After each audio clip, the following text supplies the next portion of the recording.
On today's episode of Kung Fu Hot Dog.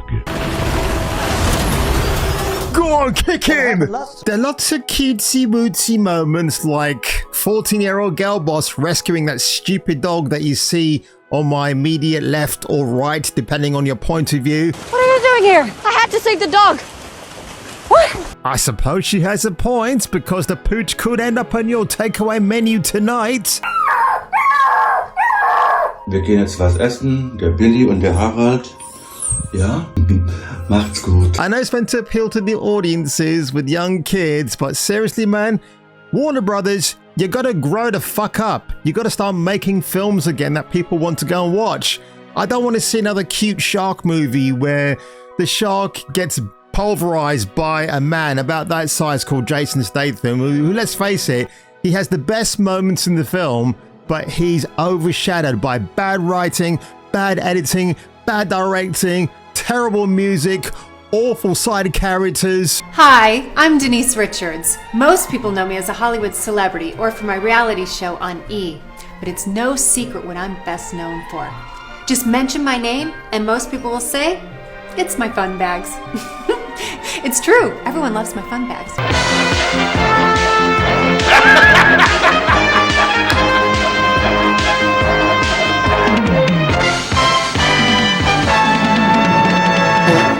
Okay, terrified snapshot time. And honestly, that's my reaction because I wish I hadn't gone to see the MEG 2. This is a film that feels like it's a design by choice, not just for China, but for an incredibly low IQ audience. I'm not that audience, and I'm glad that I saw this film, but would I ever want to watch it again? Not on your Nelly, and I'll tell you why. So, if you saw the first film and I thought it was pretty okay, it wasn't bad. Jason Statham again was a massive selling point for me anyway. I do love the dude, he's a seasoned action pro, but why oh why, after his bitching and complaining that the actual film did not stick to the gory source material, did he return for this really insipid sequel? Come on, you ugly bastard.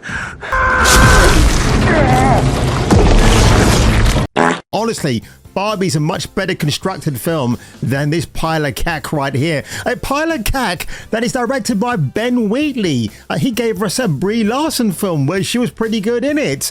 And all of a sudden now, it seems like he's being held hostage by the powers that be to go and make a PG-13 shark-friendly movie. And oh boy, this film is replete with every single stereotype known to man and to woman, if you're that way inclined. The first hour is the most boring to get through. I was actually falling off asleep a couple of times in my space in the cinema.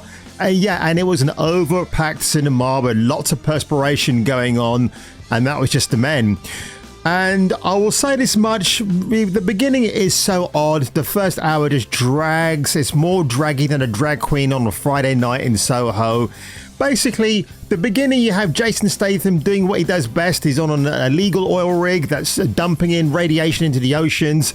He takes out all the goons. But you're thinking with a guy with these special set of skills, the camera would be nice to him and actually show punches landing and kicks being knocked in the groin area, but guess what? They carefully edit all of that out. Somewhere in this film is an R-rated version. Sadly, we will never ever get to see it because it is just resigned to being PG-13, family-friendly shark fodder. I mean, at this point, the audience is plankton and the shark is having a great laugh at our expense. And after the shenanigans of Jonas Taylor, he brings back this little, I think it's a microchip or something, for his team of research scientists, because that's what he was after. That's what he risked life and limb for. So much later on in the film, Jason and his intrepid team of scientists, one of whom is Cliff Curtis, the very likable CC, they do some underground mining in the water. Why? Because there's a malevolent force at hand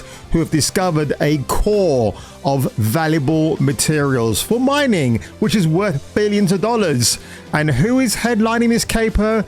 Not just one, but two female Caucasian she-bosses. And they're not very good. I mean, when it's revealed that they're the baddies of the actual piece, their demise is short-lived. They're laughably written so badly. And I do feel sorry for the actresses who signed up for those roles, because they must have been going through the script and thinking, oh, I've only got 6 pages of dialogue. Where's the rest? And it must be so demoralizing that if you're a jobbing actor or actress in Hollywood, that you will accept any paycheck that comes your way, for regardless of how little screen time you get. And I'm not even going to end at that point there, ladies and gentlemen, because there's more cringe to come.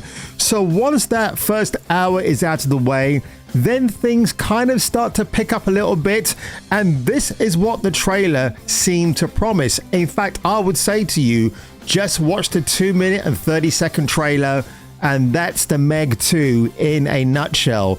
But honestly, I sat there and I thought to myself, this film is by design for China and for people of a low IQ, which is what I said at the very beginning. I mean, you got the Chinese dude who was in the Wolf Warrior films, and he's okay here. I mean, his delivery of the lines is a little bit bland. Probably not his fault, since English might not be his first language of choice. Do you understand the words that are coming out of my mouth? And he felt like a fish out of water. Pun very much intended. Then you've got the insufferable other girl boss in the movie. The 14-year-old girl whose mum died, I think, in the first Meg film, who now wants to tell Jason, or Jonas as his character is, that she's a super girl boss. She's got a scientific mind. She knows all the protocols that go on within their research vessel. And it's like Jason's like patting her on the head like an obedient little dog, saying, you know what, it's very nice, darling, but leave the work to real men, to grown-ups. Then when shit really kicks off, that's when the whole film has no idea what it wants to do, except, you know what, we've got this sheet of paper right here, and we've got all these boxes, and we need to start checking off these boxes to make sure China is happy. So I've got to start with the most glaring example. The character of DJ, as played by Paige Kennedy.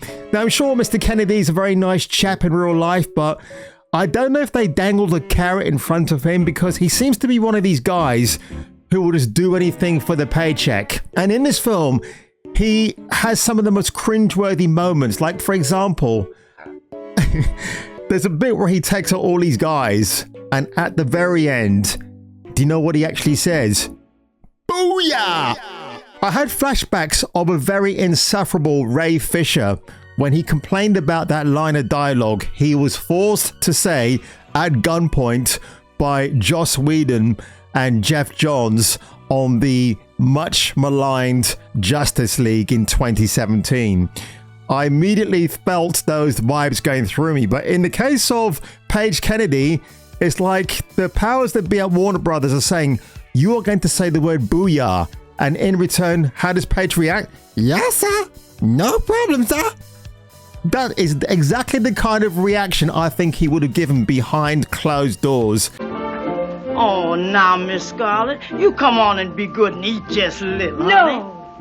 I'm going to have a good time today. A few moments later, when that research vessel is stormed by armed men and Paige takes them out in a fell swoop, his explanation to his co-partner is that he learned to fight, to gain skills because of the events of the first film. I have no recollection if he had to come up against baddies in the first movie.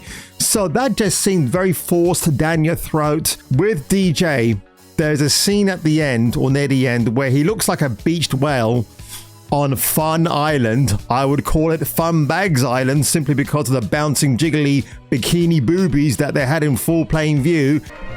Don't wait any longer. My fun bags are right here, waiting for you. He's lying on a beach with about 6 Chinese honeys around him, all laughing at his antics. Now, if this was an R-rated film, he would have been banging the hell out of those chicks. But of course, as China has such a disdain for black people in films and on their movie posters, I could see why his screen time was kept to a minimum of maybe 30 seconds of cringe.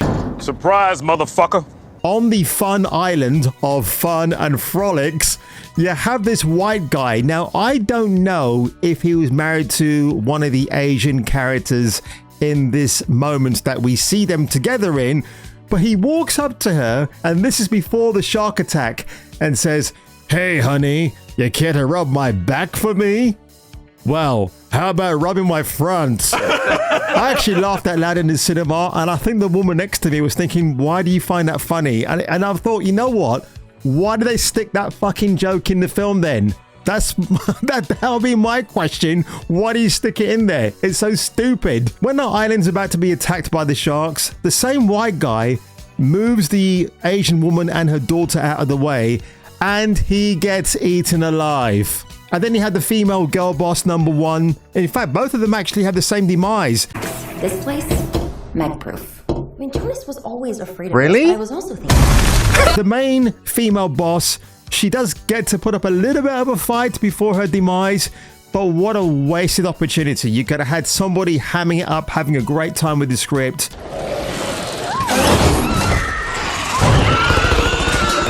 And when I left this film, I just thought, you know what? There's only 2 shark films you've got to care about. Jaws by Steven Spielberg and Deep Blue Sea. At least with Deep Blue Sea, when you had LL Cool J, the ladies love Cool James, as the ship's mess cook, and he had a bit of tension with Samuel L. Jackson, which I thought was really good. He wasn't irritating. He felt like a very grounded character, and you started to root for him. He wasn't playing on the stereotypes. At the end of the day, folks, just avoid this film at all costs. I actually call it the Meh 2. It really is.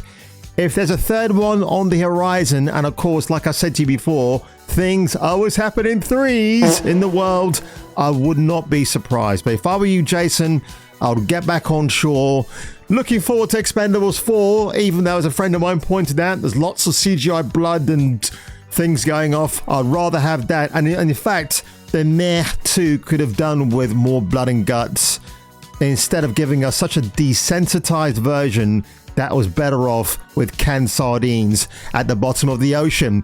So ladies and gentlemen, if you were me and if I were you and you enjoyed this video today, make sure you click the like button, make sure you hit the subscribe button, and I will see you, if you were me, on the next time. A lot of people ask me, how big are my fun bags? Rest assured, when you get your hands on my fun bags, you'll be impressed.